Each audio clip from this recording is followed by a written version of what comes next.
Lo primero que hay que entender para entender lo que es la física estadística es, no me canso de decirlo, no son palabras mías, ojalá yo lo hubiera dicho, lo dijo Richard Feynman, el mayor descubrimiento científico que ha hecho la humanidad es que toda la materia está hecha de átomos y moléculas. Toda. O sea, es uno de los más grandes descubrimientos, si no el más grande, según Richard Feynman. Y claro, cuando dice eso no nada más quiere decir que es un enunciado en sí, sino que sabemos, o creemos saber, cuáles son las reglas de los movimientos de los átomos y las moléculas, cuáles son las fuerzas, cómo se mueven, qué es la mecánica cuántica. Y entonces uno parte del hecho que la naturaleza está hecha de átomos y moléculas, toda. Eso es una arrogancia casi infinita de los físicos, ¿verdad? Decir toda la naturaleza en todo el universo está hecha, toda la materia está hecha de átomos y moléculas. Entonces, dado eso, ese es un punto. Sin embargo, pegado a este hecho, los átomos y las moléculas son, por un lado, extremadamente pequeños, ¿sí? Tales que no los podemos ver con el ojo, los podemos detectar con aparatos, pero no los podemos ver con el ojo. Entonces, son pequeñísimos los átomos, pero a su vez son un montón, son muchísimos, de números brutales. Por ejemplo, aquí, así lo que estoy haciendo con mis manos, hay un 1 con 20 ceros de moléculas de nitrógeno y de oxígeno, de aire, ¿no? Así, aquí en este pedazo que estoy haciendo, así, hay de ese orden. En un granito de sal hay un 1 con 20 átomos de cloro y de sodio, ¿no? Entonces son números enormes. Entonces esto hace que uno pueda estudiar, cuando uno tiene muchos átomos o muchos constituyentes de algo, uno puede usar métodos estadísticos, ¿verdad? Ese es por un lado. Y por el otro está que toda la humanidad, desde antes de que supiera que había átomos y moléculas, habla de lo que es el calor, la temperatura, la presión.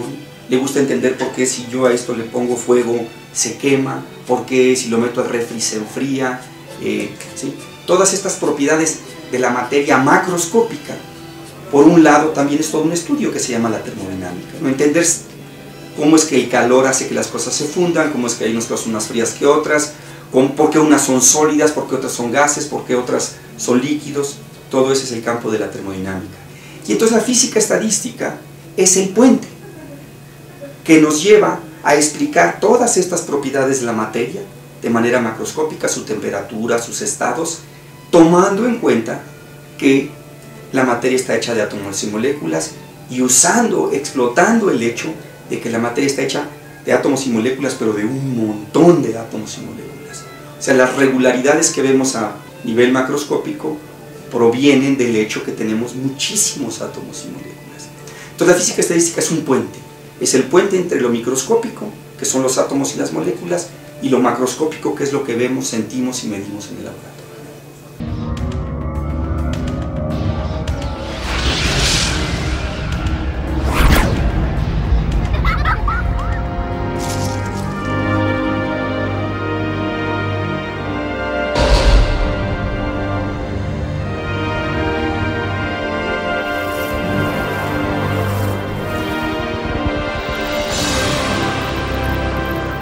En el CERN están tratando de reproducir, dicen ellos, las condiciones del origen del universo.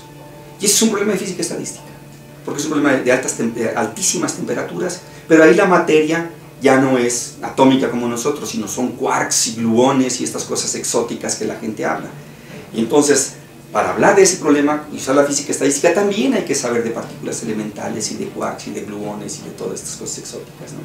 Entonces, eso sí tiene, ¿no? Uno puede a lo mejor ser especialista en, no sé, en física atómica y nada más uno se dedica a la estructura del átomo, y que es toda una vida, no la quiero menospreciar ni mucho menos, ¿no?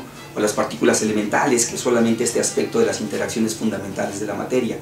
Pero cuando uno habla de física estadística, de sistemas macroscópicos, uno tiene que decir de qué están hechos, y entonces requiere de una cultura de la física mayor en general, ¿no? Para poder realmente integrar la física estadística. O sea, para hacer un problema como el que estoy haciendo de gases ultrafríos, tengo que saber no nada más física estadística, tengo que saber termodinámica, tengo que saber mecánica cuántica, tengo que saber electromagnetismo, tengo que saber física atómica, tengo que saber física molecular, y entonces tengo que integrar un montón de subdisciplinas para poder realmente hacer bien un trabajo de la física estadística.